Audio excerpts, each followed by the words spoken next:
Hello बच्चों, मैं Vikas Kumar Bhadana ICT virtual classroom में आपका स्वागत करता हूं। जैसा कि बच्चों आप जानते हैं कि हमारा ज्योग्राफी में अपोहा तंत्र चल रहा है। ठीक है, कल हमने क्या था बच्चे, कृष्णा द्रोणी को पढ़ा था। आज क्या है बच्चे, हमारी कावेरी द्रोणी चलेगी। ठीक है, चलिए कल का कुछ बच्चे हम रिविजन कर लेते हैं। चलिए हम कल का क्या है बच्चे, कुछ पीछे से देख लेते हैं। हमने कौन कौन सी पढ़ी थी बच्चे? गोदावरी द्रोणी पढ़ी थी। ठीक है, हमने महानदी द्रोणी पढ़ा था। चलिए नर्मदा द्रोणी पढ़ी थी बच्चे, कावेरी द्रोणी पढ़ी थी। ठीक है, चलिए आज हम पढ़ते हैं हमारी कावेरी द्रोणी। ठीक है, चलिए कावेरी पश्चिमी घाट के ब्रह्मगिरी श्रृंखला से निकलती है बच्चे। कावेरी नदी कहां से निकलती है?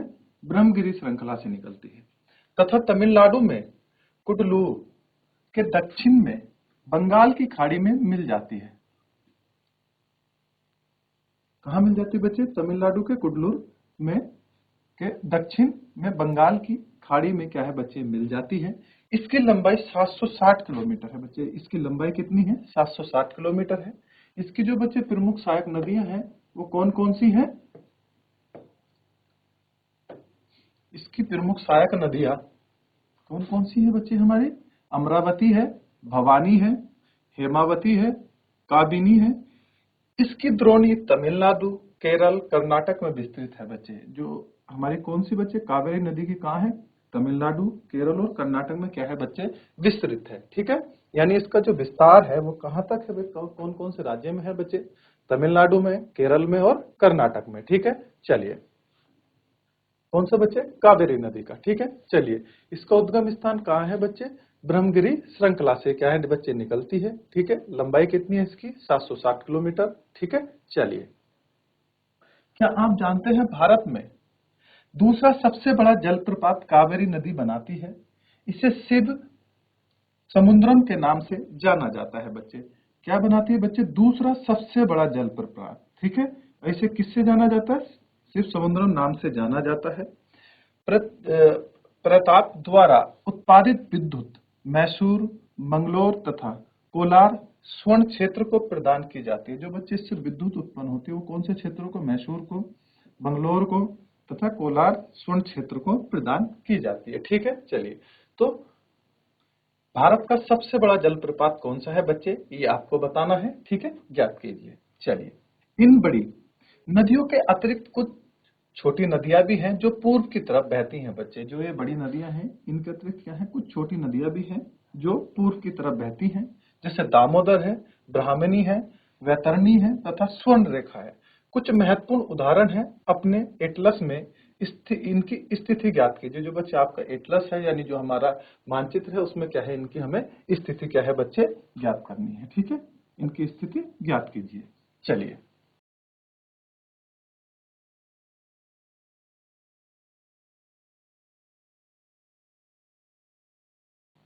चलिए बच्चे, तो कोई बच्चा बताएगा बच्चे भारत का सबसे बड़ा जलप्रपात कौन सा है? चलिए बच्चे, तो कौन सा है हमारा? कुचिकल। ठीक है, कुचिकल। ठीक है, चलिए बच्चे, और बच्चे वैतरणी का स्वर्ण रेखा पर कुछ महत्वपूर्ण उदाहरण है जो अपने आपको एटलस में क्या है बच्चे, इनकी स्थिति देखनी है। ठीक है, चलिए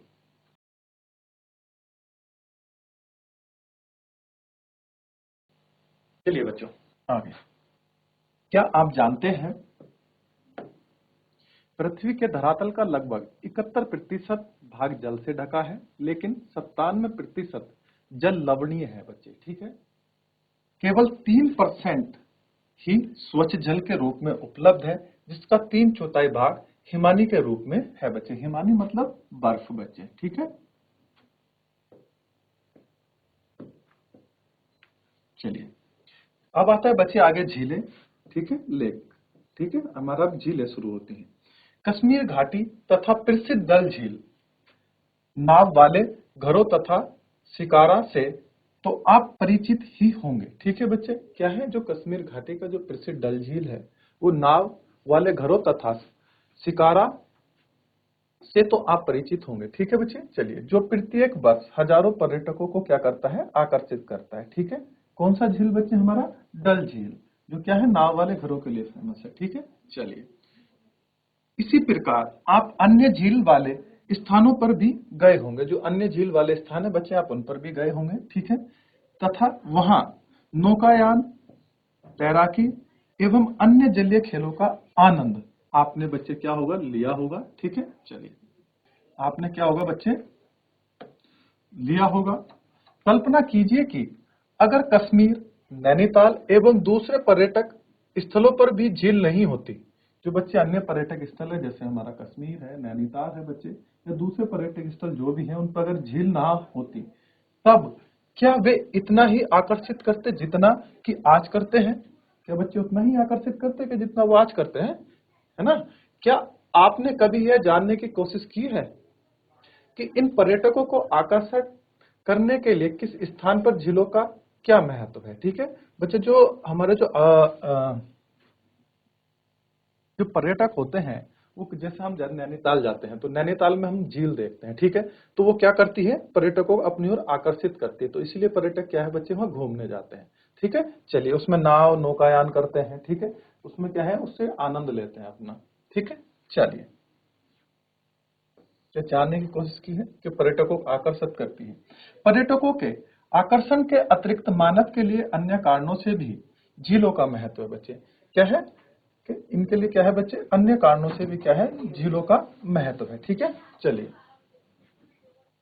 पृथ्वी की सतह के गर्त वाले भागों में जहां जल जमा हो जाता है उसे झील कहते हैं। ठीक है, पृथ्वी की जो बच्चे सतह गर्त वाले भाग में जो जल जमा हो जाता है उसे झील कहते हैं। ठीक है, चलिए जैसे बच्चे गर्त, गर्त का मतलब होता है गड्ढा एक बड़ा सा। ठीक है, चलिए जैसे कि आपका ये एक प्लेन स्थान है उसमें गहरा सा गड्ढा हुआ, उसमें हमने उसमें क्या है जल इकट्ठा हो गया तो उसे क्या कहा गया, झील कहा गया। ठीक है, चलिए चलिए बच्चों क्या आप जानते हैं बड़े आकार वाली झीलों को समुद्र कहा जाता है, जैसे कैप्सियन, मृत अथवा अरल सागर। ठीक है बच्चे, इनको क्या है समुद्र कहा जाता है। ये भी पहले क्या थी बच्चे, बड़े आकार की झील थी। चलिए भारत में भी बहुत सी झीलें हैं। भारत में भी क्या है बच्चे, बहुत सी झीलें हैं। ये एक दूसरे से आकार तथा अन्य लक्षणों में क्या है बच्चे भिन्न है। ठीक है, अन्य लक्षणों में क्या है उनसे भिन्न है, कोई मीठे पानी की है, कोई खारे पानी की है। ठीक है, उनका आकार क्या है बच्चे अलग अलग है, किसी का छोटा है, किसी का गोल है, किसी का तिकोना है। ठीक है, चलिए अधिकतर झीलें स्थायी होती हैं। जो बच्चे झीलें हैं वो अधिकतर क्या है स्थायी होती हैं। ठीक है, जैसे अंतर्देशीय अफवाह वाले अर्धशुष्क क्षेत्रों की द्रोणी वाली झीलें। ठीक है, जैसे अंतर्देशीय, जो अंतर्देशीय है अफवाह वाले जो बच्चे अर्धशुष्क क्षेत्र हैं, ये द्रोणी वाली झीलें। यहाँ कुछ ऐसी झीलें हैं जिनका निर्माण हिमानियों एवं बर्फ चादर की क्रिया के फलस्वरूप हुआ है। क्या है बच्चे, ऐसी कुछ झीलें हैं जिनका निर्माण क्या है हिमानी एवं बर्फ चादर की क्रिया से क्या है बच्चे फलस्वरूप हुआ है। जबकि कुछ अन्य झीलों का निर्माण वायु, नदियां एवं मानवीय क्रियाकलापों के कारण हुआ है। कुछ का निर्माण कैसे हुआ है बच्चे, हमारा वायु से, नदियों से एवं मानवीय क्रियाकलाप। जो बच्चे मानवीय क्रियाकलाप से आप मतलब समझिए जैसे कि मानव ने कोई आपका गड्ढा वगैरह जैसे कोई तालाब वगैरह खोद दिया, उसमें पानी इकट्ठा हो जाता है, तो वो क्या है हमारे मानवीय क्रियाकलाप आते हैं। ठीक है, चलिए ठीक है, चलिए एक विसर्प नदी बाढ़ वाले क्षेत्रों में कटकर गोखुर झील का निर्माण करती है। जो बच्चे एक विसर्प मतलब गड्ढा होता है जो काटकर क्या करती हैं, गोखुर झील का निर्माण करती हैं। सिप्ट तथा बार, बार को बोलते हैं रोधिका, तटीय क्षेत्रों में लैगून का निर्माण करती हैं। ठीक है, सिप्ट और जो बार बच्चे रोधिका होती हैं वो लैगून झील का क्या करते हैं निर्माण करती है, जैसे चिल्का है, पुलिकट झील है तथा कोलेरू झील है। ठीक है, चलिए चलिए बच्चे आपको कुछ भी इसके बारे में पूछना तो आप मुझसे पूछ सकते हैं।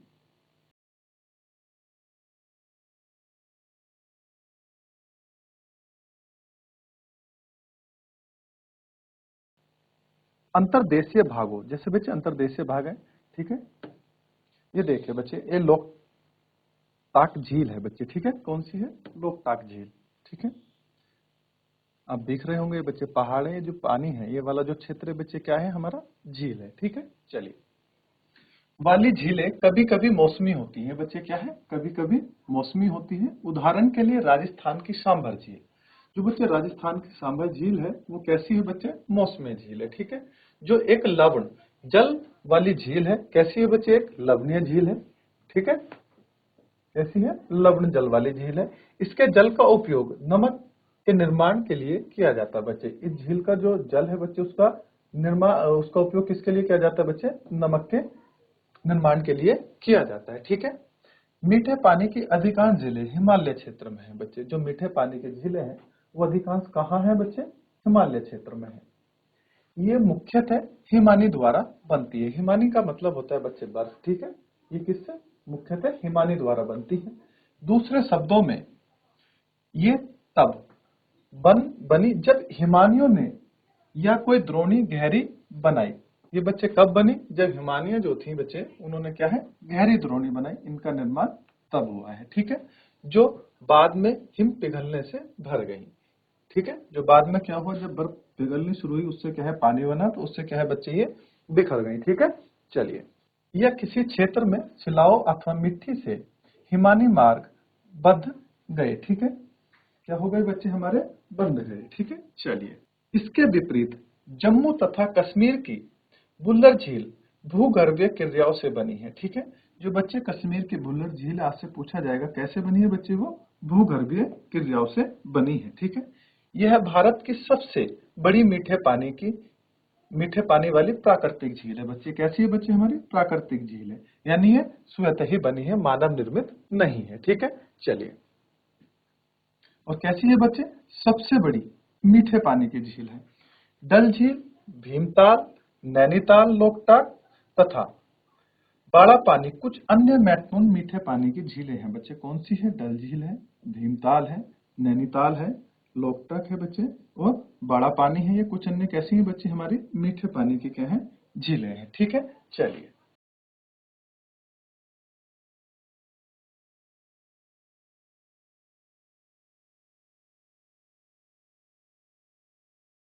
चलिए बच्चों, इसके अतिरिक्त जल विद्युत उत्पादन के लिए नदियों पर बांध बनाने से भी झील का निर्माण हो जाता है। जैसे बच्चे, जैसे हम किसी, जो बच्चे नदी है उस पर हम कोई बांध बना रहे हैं, तो क्या है उसके बाद भी क्या है बच्चे, किसी झील का निर्माण हो जाता है, ठीक है। जैसे गोविंद सागर, जैसे गुरु गोविंद सागर भाखड़ा नांगल परियोजना के पीछे क्या है बच्चे? ये झील है, ठीक है। चलिए, क्रियाकलाप। एटलस की सहायता से प्राकृतिक तथा मानव निर्मित झीलों की क्या है? सूची तैयार करनी है, ठीक है। तो वो आप सूची तैयार कीजिएगा, ठीक है। चलिए, तो किससे? जो जल विद्युत हमारे उत्पादन के लिए जो बच्चे नदियों पर बांध बनाए जाते हैं, कि क्या है बच्चे? झीलों का भी निर्माण होता है, ठीक है। उनके पीछे क्या है? एक झील का निर्माण होता है, ठीक है। चलिए, झीलें मानव के लिए अत्यधिक लाभदायक होती हैं बच्चे। जो झील है वो क्या है? मानव के लिए अत्यधिक क्या होती है? लाभदायक होती है। एक झील नदी के बहाव को सुचारू बनाने में सहायक होती है। जो झील है बच्चे वो क्या है? जो नदी का बहाव है उसको सुचारू रूप से बनाने में क्या होती है बच्चे? सहायक होती है। सुचारू मतलब उसको चलते रहना, पानी का बहाव उसमें बना रहे, इसके लिए क्या है? वो सहायक होती है, ठीक है। अत्यधिक वर्षा के समय यह बाढ़ को रोकती है तथा सूखे मौसम में यह पानी के बहाव को संतुलित करने में सहायता करती है। अब देखिए, जैसे बच्चे मौसम होता है अधिक वर्षा का, तो क्या है, ये जो झीलें होती है इसमें पानी इकट्ठा हो जाता है, ठीक है। तो ये क्या है? बाढ़ को रोकने में क्या करती हैं? सहायता करती हैं। और सूखे मौसम में यह पानी के बहाव को क्या है? संतुलित करने में भी सहायता करती है। यानी जब हमारा मौसम शुष्क होता है, जब वर्षा नहीं होती, तो क्या है? जो पानी का बहाव है बच्चे उसको क्या है? संतुलित करती है, ठीक है। झीलों का प्रयोग, झीलों का प्रयोग जल विद्युत उत्पन्न करने में भी किया जाता है। जो झीलों का बच्चे जल है उसका प्रयोग क्या है? जो जो जल विद्युत उत्पन्न करने में भी क्या है बच्चे? किया जाता है। ये आसपास के क्षेत्रों की जलवायु को सामान्य बनाते हैं, ठीक है। जो आसपास का क्षेत्र है बच्चे उसकी जलवायु कैसा है? सामान्य बनाती है, ठीक है। चलिए, जलीय परितंत्र को संतुलित रखती है, ठीक है। झीलों की प्रकृति सुंदरता व पर्यटन को बढ़ाती है। जो बच्चे इनकी प्रकृति होती है, ठीक है, वो क्या है? सुंदरता और पर्यटन को क्या है? बढ़ावा देती है तथा हमें मनोरंजन प्रदान करती है, ठीक है। हमें क्या है बच्चे? मनोरंजन प्रदान करती है, ठीक है। चलिए, अब आता है हमारा नदियों का अर्थव्यवस्था में महत्व, ठीक है। चलिए, आप इसमें बच्चे आप इसको पढ़िए, कोई आपको परेशानी या कोई डाउट हो तो आप पूछ सकते हैं, ठीक है। चलिए,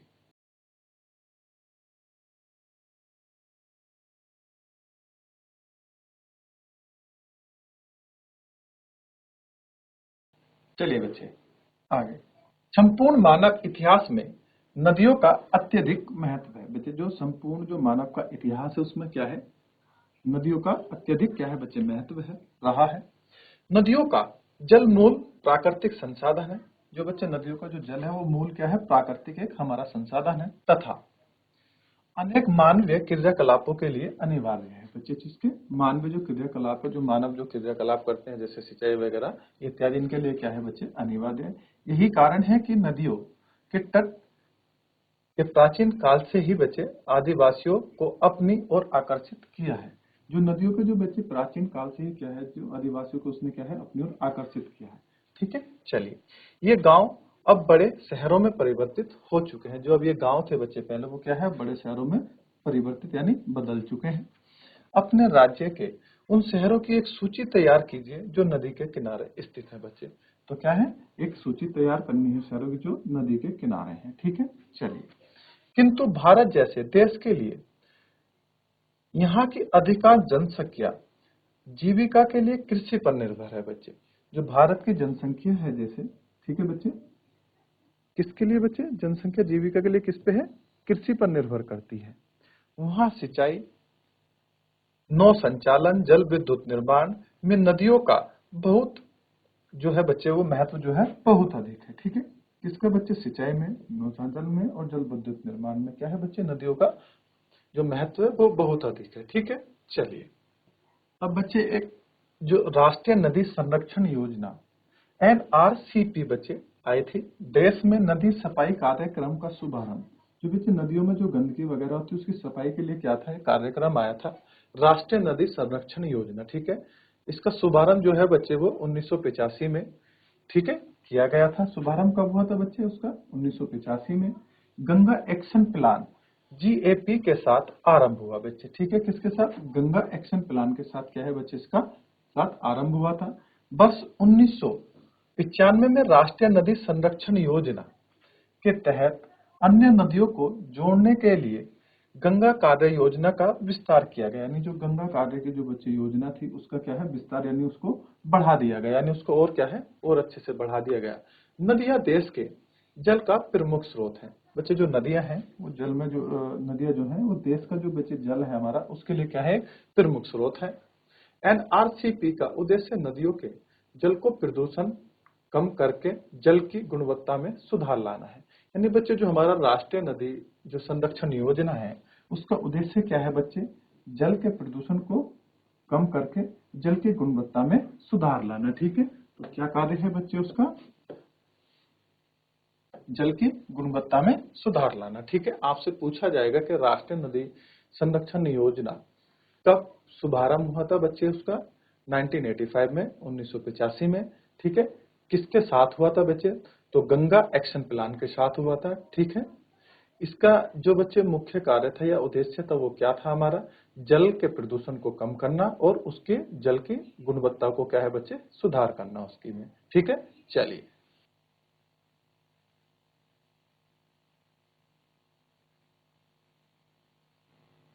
चलिए बच्चे आगे शुरू करते हैं। अब अच्छा था जैसे नदी प्रदूषण। ठीक है, अब क्या आता है हमारा नदी प्रदूषण। नदी जल की घरेलू, औद्योगिक तथा कृषि में बढ़ती मांग के कारण इसकी गुणवत्ता क्या है बच्चे प्रभावित हुई है। जो नदी जल है बच्चे उसका घरेलू में, उद्योगों में और कृषि की बढ़ती मांग के कारण क्या है बच्चे इसकी गुणवत्ता क्या है प्रभावित हुई है। ठीक है, चलिए इसके परिमाण स्वरूप नदियों से अधिक जल की निकासी होती है बच्चे। क्या है, जो ये इनके लिए बच्चे क्या है, कृषि के लिए, औद्योगिक के लिए हमें क्या है जल की आवश्यकता होती है और क्या है अधिक जल क्या है होती है, इससे निकासी की जाती है यानी लिया जाता है। ठीक है, तथा इनका आयतन घट जाता है, यानी इनका जो आयतन है बच्चे वो घट जाता है। दूसरी ओर उद्योगों का प्रदूषण तथा अपरिकृत कचरे नदी में मिलते रहे हैं बच्चे। जो क्या है प्रदूषण का क्या है, जो अपरिकृत बच्चे कचरे हैं वो क्या है नदी में मिलते रहे हैं। ठीक है, यह केवल जल की गुणवत्ता को ही नहीं बल्कि नदी की स्वच्छ या स्वच्छीकरण की क्षमता को भी क्या है बच्चे प्रभावित करती है। ठीक है, तो ये क्या है बच्चे, जो उसकी गुणवत्ता को ही नहीं बल्कि नदी के जो बच्चे स्वस्थ जो स्वच्छतीकरण होता है, जो उसका स्वच्छपन होता है, जो जल का या नदी का जो उसमें बच्चे शुद्धता होती है, उसको क्या है, ये क्या है, प्रभावित करती है, यानी उसको क्या है बच्चे, गंदा करती है। ठीक है, उदाहरण के लिए दिए गए समुचित जल, जो बच्चे उदाहरण के लिए जो समुचित जल प्रवाह में गंगा का लगभग 20% जो 20 किलोमीटर क्षेत्र में फैले बड़े शहरों की गंदगी को तनु करके समाहित कर सकता है बच्चे। जो हमारा जो 20 किलोमीटर का लगभग जो गंगा का बच्चे लगभग 20 किलोमीटर क्षेत्र फैले बड़े शहरों की गंदगी को तनु करके समाहित कर सकती है बच्चे। क्या कर सकती है, उसको तनु करके समाहित कर सकती है। लेकिन लगातार बढ़ते हुए औद्योगिकीकरण एवं शहरीकरण के कारण ऐसा संभव नहीं हो पाता।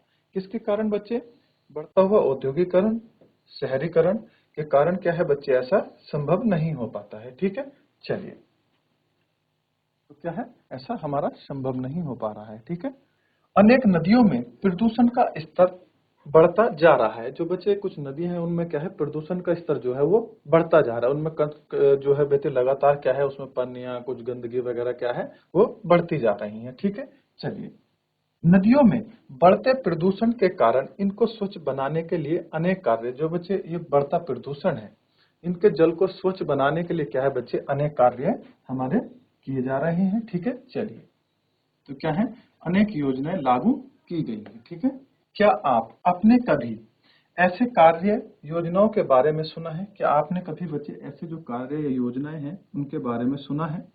नदी के प्रदूषित जल से हमारा स्वास्थ्य किस प्रकार प्रभावित होता है? ठीक है, बिना स्वच्छ जल का मानव जीवन, जो बच्चे जो बिना स्वच्छ जल का जो मानव जीवन है, इस विषय पर विचार करें तथा अपनी कक्षा में एक वाद विवाद प्रतियोगिता पर आयोजन करें। ठीक है, वाद विवाद प्रतियोगिता मतलब बच्चे जैसे हमने आपने सुना होगा इंतराक्सी करते हैं, तो हम बच्चे हमें इंतराक्सी ही करनी है, लेकिन अपने किस पे, अपने टॉपिक पर। ठीक है, अपवाह तंत्र पर, गंगा का जो प्रदूषण है उसके उस पर हमें क्या करना है बच्चे, एक दूसरे से क्वेश्चन पुटअप करने हैं। आप जैसे क्लास है उसमें बैठ के, ठीक है, वो प्रतियोगिता होता है, वाद विवाद प्रतियोगिता। ठीक है, चलिए बच्चे, अब आपके बच्चे आगे प्रश्न आंसर आ जाते हैं। ठीक है, चलिए, अब हम क्या है आपके प्रश्न आंसर करेंगे। ठीक है, चलिए, तो उससे पहले आप इसका पढ़ लीजिए, जो कोई इसमें आपको बच्चे परेशानी हो तो आप मुझसे पूछ सकते हैं।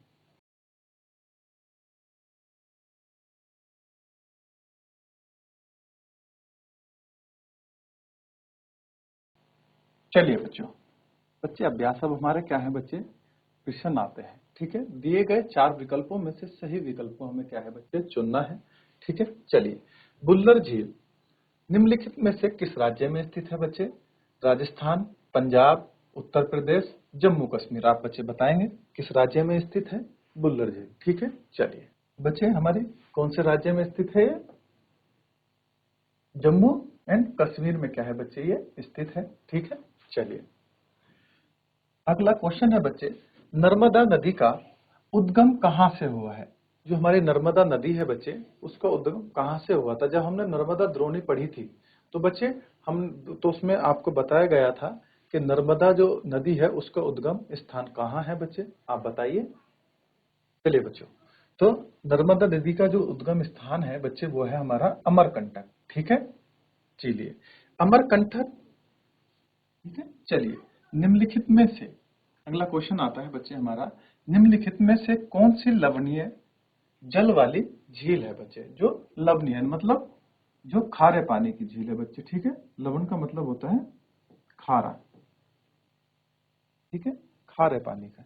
ठीक है, चलिए, आपका ये भी हो चुका है, ये भी हो गया है, अब इसकी बारी है। चलिए, तो आप समझ गए होंगे बच्चे लवण का मतलब क्या होता है, खारा पानी। ठीक है, चलिए, तो बेटे कौन सी है, सांबर झील है, बुल्लर झील है, गोविंद सागर है या डल झील है? ठीक है, चलिए बताइए। तो बच्चे कौन सी झील है हमारी, सांबर झील जो है वो क्या है बच्चे, हमारी खारे पानी की झील है। ठीक है, चलिए, अगला क्वेश्चन आता है बेटे हमारा, निम्नलिखित में से कौन सी नदी प्रायद्वीपीय भारत की सबसे बड़ी नदी है? ठीक है, बताइए, जो हमारा प्रायद्वीपीय भारत है बच्चे उसकी सबसे बड़ी नदी कौन सी है? ठीक है, नर्मदा है, गोदावरी है, कृष्णा है, महानदी है बच्चे। तो कौन सी नदी है जो प्रायद्वीपीय भारत की सबसे बड़ी नदी है, बताइए बच्चों। तो बच्चे गोदावरी नदी क्या है हमारी सबसे बड़ी प्रायद्वीप है भारत की सबसे बड़ी नदी कौन सी है बच्चे हमारे? गोदावरी है। चलिए, गोदावरी को बच्चे किसी और नाम से भी जाना जाता है, तो कोई बच्चा उस नाम को बताएगा बच्चे? तो हम गोदावरी को क्या कहते हैं बच्चे? दक्षिण की गंगा भी कहते हैं, ठीक है। दक्षिण की गंगा की क्या है बच्चे, इसको संज्ञा दी गई थी जब हमने बच्चे क्या पढ़ा था? गोदावरी द्रोणी पढ़ी थी, ठीक है। चलिए, अगला क्वेश्चन आता है बच्चे हमारा, निम्नलिखित नदियों में से कौन सी नदी भ्रंश घाटी से होकर बहती है बच्चे? ठीक है, चलिए बताइए, जो भ्रंश घाटी से होकर बहती है। जब मैंने आपको चंबल नदी द्रोणी पढ़ाई थी बच्चे, तो उसमें आपको भ्रंश घाटी के बारे में बताया गया था, ठीक है, और नदी भी थी जो उसमें थी, ठीक है। चलिए बताइए बच्चे, कौन सी नदी है जो भ्रंश घाटी से होकर बहती है? ठीक है बच्चे, तो हमारी नदी है तापी नदी, ठीक है। चलिए, अब आगे बच्चे आप इनको एक बार पढ़िए, ठीक है। ठीक है बच्चों, तो आपको ये क्वेश्चन याद रहेंगे। चलिए, ठीक है, तो इन चीजों को याद रखेंगे, ठीक है। चलिए बच्चे, आपको आज का सेशन बच्चे कैसा लगा आप बता सकते हैं, ठीक है। चलिए बच्चे, मिलते हैं आपसे अगली क्लास में, तब तक के लिए धन्यवाद।